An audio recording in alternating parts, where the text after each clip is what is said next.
With each generation of the BMW M3, enthusiasts have become more and more concerned that it's not like it originally was. Every generation has become a little bit more watered down than the last one to cater to people who want comfort and technology instead of just pure brute force. Would you say that the G80 M3 is softer and less hardcore than the generation that preceded it, the F80 M3 generation? Yes, it depends on the person, but with this generation of the M3, I think this is the best that BMW has ever made, despite the accusations that it may be softer or less hardcore.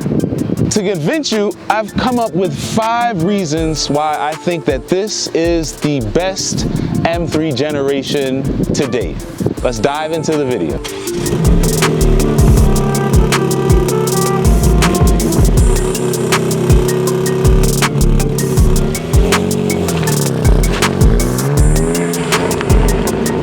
So for the first reason as to why this is the best M3 ever, we have to take a look at the performance. I don't think there's ever been a generation of the M3 that balances performance and comfort at the same time. This car handles so well and puts power down like you wouldn't believe it. So I have the 18-inch, 19-inch 824M wheels on this G80 M3. But I can tell you, even with just that incremental size increase on the F80 M3, it was far more punishing than this car ever was. My wife and my friends are no longer thrown like rag dolls in the car every time we hit a slight bump in the road. I will, however, be upgrading to 20-inch wheels on this G80 M3 in the coming weeks, and I'm very interested to see how it performs as opposed to my F80 M3 with the same size wheels. If you have 20-inch wheels on your G80 M3, comment below and tell me how it is. Reason number 2.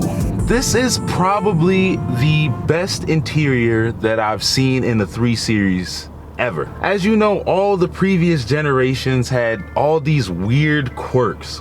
For example, the F Series generation had the unlock button in the center of the car. I never understood that.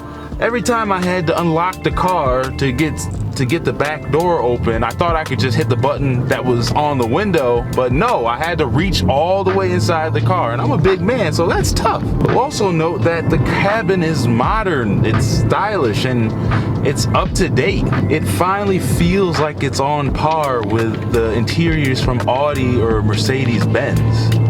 I'll say that the infotainment system definitely has a learning curve, but if you have help from your BMW genius when you buy this car, or you just spend some time with it, you can definitely learn it. So for my next point, you're gonna hear it.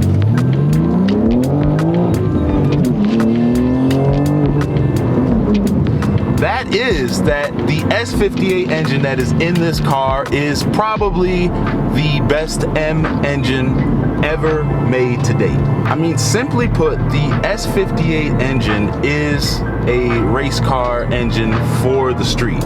With 510 horsepower in the comp spec and 480 in the M3 manual spec, this car is an absolute beast. Either way you slice it. Yes, you'll be a little bit quicker with the ZF and the comp, but does it really matter when you have this kind of power? With just a downpipe and a tune, you can make just over 700 wheel horsepower with these cars. That's absolutely insane for any 2 modifications on a car. And lastly, you'll note that the S58 sounds marginally better than the S55 did. It's a little bit deeper and bassier from the factory.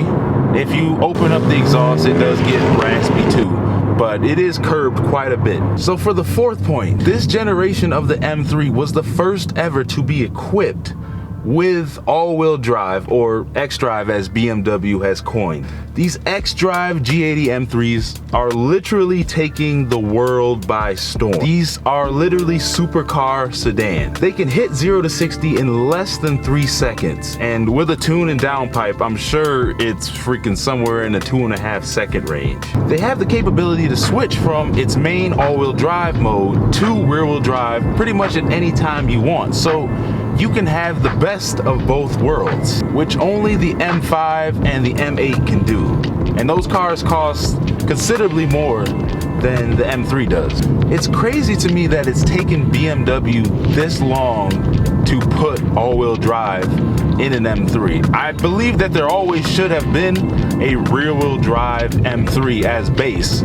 But I mean, the performance figures of other car makers that use all-wheel drive are just insane. It stinks to know that this may be the first and the last generation of the M3 to have all-wheel drive. This may be the last M3 with a manual transmission as well. With the emergence of electric M models such as the i4 M50i and tightening environmental controls, this could be close to the end. I mean, for Pete's sakes, even the C63 AMG, which was always known for its big, brutal V8, is a 4-cylinder turbo now.